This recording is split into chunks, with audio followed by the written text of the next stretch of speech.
एक गमकदे की शाम, मन उदास, तबीयत उचटी सी। सितारों की रोशनी फीकी लग रही थी। मार्च की शुरुआत थी और फिर भी जाने शाम इतनी गर्म थी या सुधा को ही इतनी बेचैनी लग रही थी। पहले वह जाकर सामने के लॉन में बैठी, लेकिन सामने के मौलसिरी के पेड़ में छोटी छोटी गोरैयों ने मिलकर इतनी ज़ोर से चहचहाना शुरू किया कि उसकी तबीयत घबरा उठी। वह इस वक्त एकांत चाहती थी और सबसे बढ़कर सन्नाटा चाहती थी, जहाँ कोई न बोले, कोई बात न करे, सभी खामोशी में डूबे हुए हों। वह उठकर टहलने लगी और जब लगा कि पैरों में ताकत ही नहीं रही तो फिर लेट गई। मंगलवार की शाम थी और अभी तक पापा नहीं आए थे। आना तो दूर, पापा या चंदर के हाथ एक पुर्जे के लिए तरस गई थी।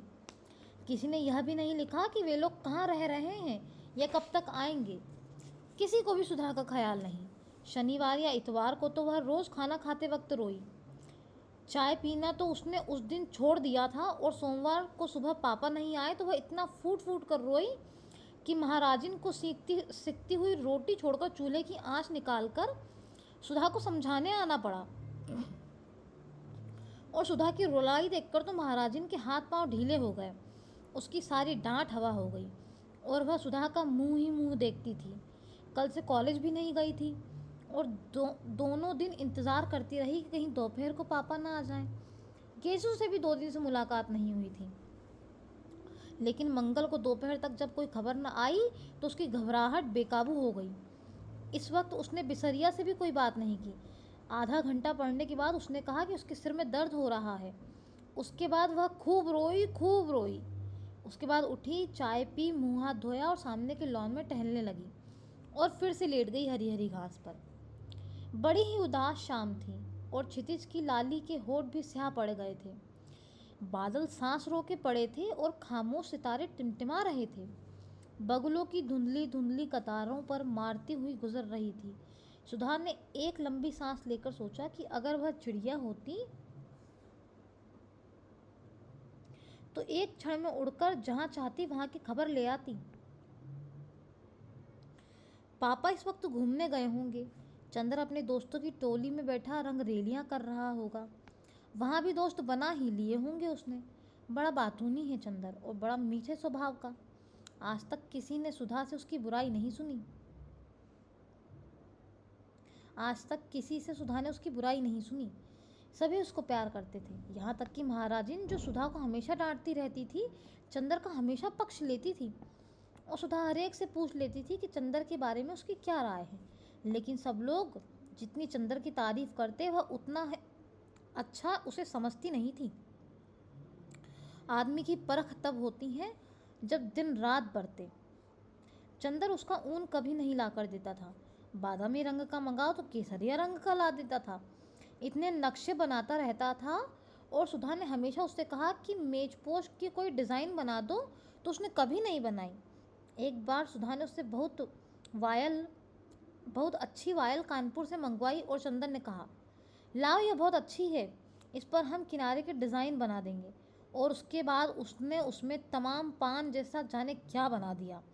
और जब सुधा ने पूछा यह क्या है तो बोला लंका का नक्शा है। जब सुधा बिगड़ी तो बोला लड़कियों के हृदय में रावण से मेघनाथ तक करोड़ों राक्षस का वास होता है, इसीलिए उनकी पोशाक में लंका का नक्शा ज़्यादा सुशोभित होता है। मारे गुस्से के सुधा ने वह धोती अपनी मालिन को दे डाली थी। यह सब बातें तो किसी को मालूम नहीं।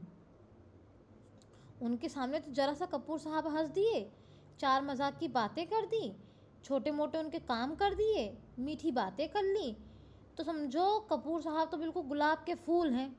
लेकिन कपूर साहब एक तीखे कांटे हैं जो दिन रात सुधा के मन को चुभते रहते हैं। यह तो दुनिया को मालूम नहीं। दुनिया क्या जाने कि सुधा कितनी परेशान रहती है चंदर की आदतों से। अगर दुनिया को मालूम हो जाए तो कोई चंदर की ज़रा भी तारीफ न करे, सब सुधा को ही ज़्यादा अच्छा कहें। लेकिन सुधा कभी किसी से कुछ नहीं कहती, मगर आज उसका मन हो रहा था कि किसी से चंदर की जी भर कर बुराई कर ले तो उसका मन हल्का हो जाए। चलो बिटिया रानी, ताय खाए ले, फिर भीतर लेटो, अब हिन लेटे का बखत नहीं आवा। सहसा महाराजिन ने आकर सुधा की स्वप्न श्रृंखला तोड़ते हुए कहा, अब हम नहीं खाएंगे, भूख नहीं है। सुधा ने अपने सुनहले सपनों में ही डूबी हुई बेहोश आवाज़ में जवाब दिया, खाए लेव बिटिया, खाए पिए छोड़े से कसम कैसे काम चली। आ उठो। महाराजी ने बड़े दुलार से कहा। सुधा पीछा छूटने की कोई आशा न देखकर उठ गई और चल दी खाने। कौर उठाते ही उसकी आंखों से आंसू छलक आए, लेकिन अपने को रोक लिया उसने। दूसरों के सामने अपने को बहुत शांत रखना आता था उसे। 2 कौर खाने के बाद वो महारानी से बोली, आज कोई चिट्ठी तो नहीं आई? नहीं बिटिया, आज तो दिन भर घरों में रहूं।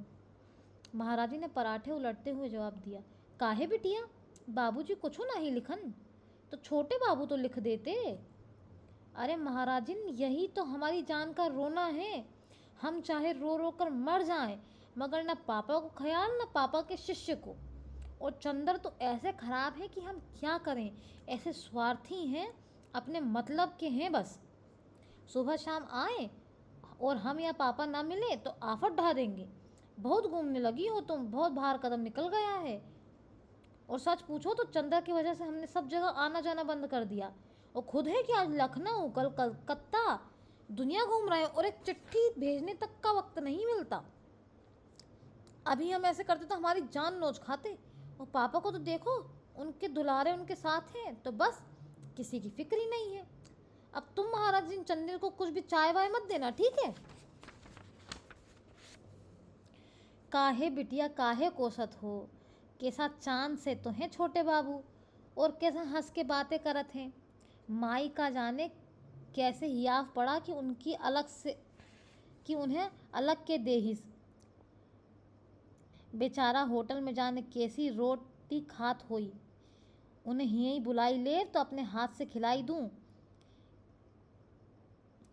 माई की देन है बिटिया, हमें तो से ज़्यादा उसकी ममता लगत है।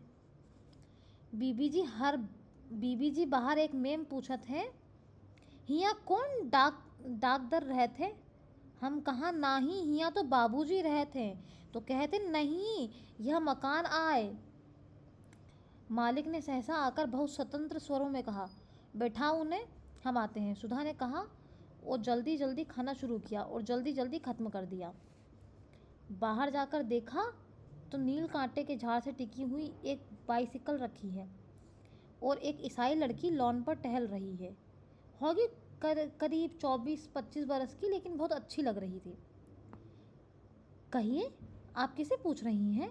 सुधा ने अंग्रेजी में पूछा। मैं डॉक्टर शुक्ला से मिलने आई हूँ, उसने शुद्ध हिंदुस्तानी में कहा। वे तो बाहर गए हैं और कब आएंगे कुछ पता नहीं। कोई खास काम है आपको? सुधा ने पूछा। नहीं, यूं ही मिलने आई थी। आप उनकी लड़की हैं? उसने साइकिल उठाते हुए कहा। जी हाँ, लेकिन आप अपना नाम तो बताती जाइए। मेरा नाम कोई महत्वपूर्ण नहीं है, मैं उनसे मिल लूँगी। और हाँ, आप उसे जानती हैं, मिस्टर कपूर को? आहा, आप पम्मी हैं, मिस डिक्रूज। सुधा को एकदम ख्याल आ गया। आइए आइए, हम आपको ऐसे नहीं जाने देंगे, चलिए बैठिए। सुधा ने बड़ी बेतकल्लुफ़ी से उसकी साइकिल पकड़ ली। अच्छा चलो, कहकर पम्मी जाकर ड्राइंग रूम में बैठ गई। मिस्टर कपूर कहाँ रहते हैं? पम्मी ने बैठने से पहले पूछा। रहते तो वे चौक में हैं, लेकिन आजकल तो वे पापा के साथ बाहर गए हैं। वे तो आपकी एक दिन बहुत तारीफ़ कर रहे थे, बहुत तारीफ़। इतनी तारीफ़ किसी लड़की की करते हमने सुना नहीं उन्हें। सचमुच? पम्मी का चेहरा लाल हो गया। वह बहुत अच्छे हैं, बहुत अच्छे हैं। थोड़ी देर पम्मी चुप रही, फिर बोली, क्या बताया था उन्होंने हमारे बारे में? ओ तमाम, एक दिन शाम को तो हम लोग आप ही के बारे में बात करते रहे। आपके भाई के बारे में बताते रहे, फिर आपके काम के बारे में बताया कि कितनी तेज़ टाइप करती हैं, फिर आपकी रुचियों के बारे में बताया कि आपको साहित्य से बहुत शौक़ नहीं है और आप शादी से बेहद नफ़रत करती हैं और आप ज़्यादा मिलती जुलती नहीं, बाहर आती जाती नहीं। और मिस डिक्रूज़? ना, आप मुझे पम्मी कहिए। हाँ तो मिस पम्मी, शायद इसीलिए आप उसे इतनी अच्छी लगी कि आप कहीं आती जाती नहीं। वह लड़कियों का आना जाना और आज़ादी बहुत नापसंद करता है। सुधा बोली। नहीं, वह ठीक सोचता है, पम्मी बोली। मैं शादी और तलाक के बाद इसी नतीजे पर पहुंची हूँ कि 14 बरस से 34 बरस तक की लड़कियों को बहुत शासन में रखना चाहिए, पम्मी ने गंभीरता से कहा। एक ईसाई मेम के मुंह से यह बात सुनकर सुधा दंग रह गई। क्यों? उसने पूछा। इसीलिए कि इस उम्र में लड़कियां बहुत नादान होती हैं और जो कोई भी चार मीठी बातें करता है तो लड़कियां समझती हैं इससे ज़्यादा प्यार उन्हें कोई नहीं करता। और इस उम्र में जो कोई भी ऐरा गैरा उनके संसर्ग में आ जाता है वे उसे प्यार का देवता समझने लगती हैं और नतीजा यह होता है कि वे ऐसे जाल में फंस जाती हैं कि ज़िंदगी भर उससे छुटकारा नहीं मिलता। मेरा तो यह विचार है कि या तो लड़कियां 34 बरस के बाद शादियां करें जब वे अच्छा बुरा समझने लायक हो जाएं, नहीं तो मुझे तो हिंदुओं का कायदा सबसे ज़्यादा पसंद आता है कि 14 वर्ष के पहले ही लड़की की शादी कर दी जाए, उसके बाद उसका संसर्ग उस आदमी से रहे जिससे उससे ज़िंदगी भर निभाह करना है और अपने विकास क्रम से दोनों ही एक दूसरे को समझते चलें। लेकिन यह तो सबसे भद्दा तरीका है कि 14 और 34 बरस के बीच में लड़की की शादी हो या उसे आज़ादी दी जाए। मैंने तो स्वयं अपने ऊपर बंधन बांध लिए हैं। तुम्हारी तो शादी अभी नहीं हुई? नहीं, सुधा ने कहा। बहुत ठीक, तुम 34 बरस के पहले शादी मत करना। अच्छा हाँ, और क्या बताया चंदन ने मेरे बारे में? अरे अरे तो कुछ खास नहीं। हाँ, यह कह रहा था आपको चाय और सिगरेट बहुत पसंद है। ओहो देखिए, मैं भूल गई। लीजिए सिगरेट मंगवाती हूँ। और सुधा ने घंटी बजाई। रहने दीजिए, मैंने सिगरेट छोड़ दी है। क्यों? सुधा ने पूछा। इसीलिए कि कपूर को अच्छा नहीं लगता और अब वह मेरा दोस्त बन गया है और दोस्ती में एक दूसरे से निभाह करना ही पड़ता है। उसने आपसे यह नहीं बताया कि मैंने उसे दोस्त मान लिया है? पम्मी ने पूछा।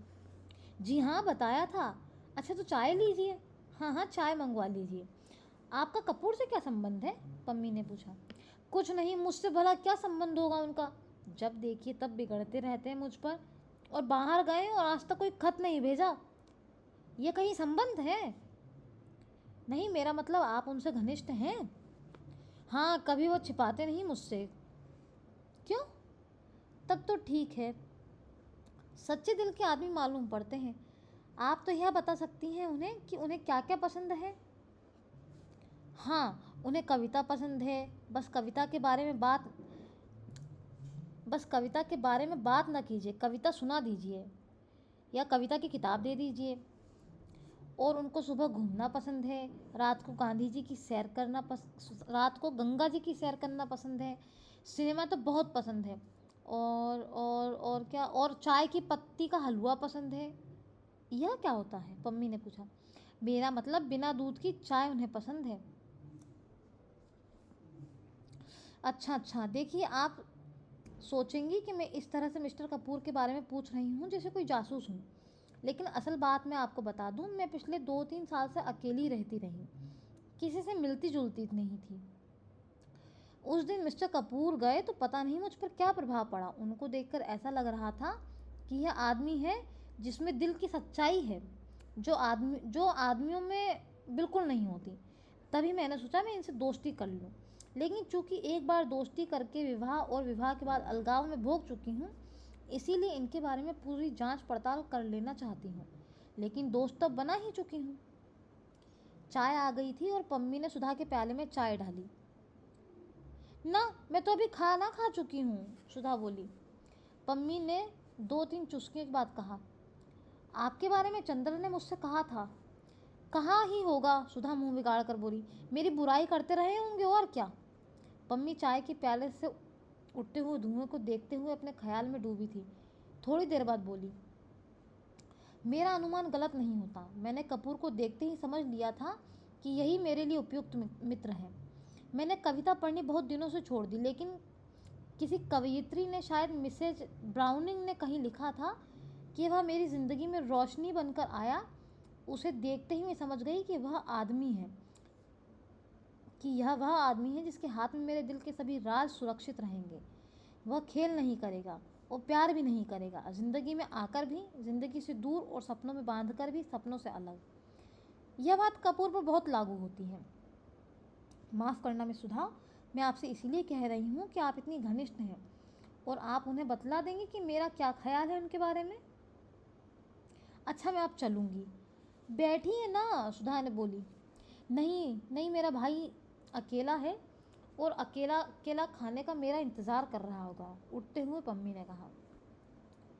आप बहुत अच्छी हैं, इस वक्त आप आई तो मैं थोड़ी सी चिंता भूल गई, वरना मैं 3 दिन से उदास बैठी थी। बैठिए, कुछ और चंद्र के बारे में बताइए ना। अब नहीं, वह अपने ढंग का अकेला आदमी है, यह मैं कह सकती हूँ। ओह, तुम्हारी आंखें बड़ी सुंदर हैं, देखूं? और छोटे बच्चे की तरह उसके मुंह को हथेलियों से ऊपर उठाकर पम्मी ने कहा, बहुत सुंदर आंखें हैं। माफ़ करना, मैं कपूर से भी इतनी तकल्लुफ़ हूँ। मैं कपूर से भी इतनी ही बेतकल्लुफ़ हूँ। सुधा झेप गई। उसने आंखें नीची कर लीं। पम्मी ने अपनी साइकिल उठाते हुए कहा, कपूर के साथ आइएगा आप कभी। और आपने कहा था कपूर को कविता पसंद है। जी हाँ। Good night. पम्मी बंगले पर पहुंची तो उसकी साइकिल के करियर में अंग्रेजी कविता के 5-6 ग्रंथ थे।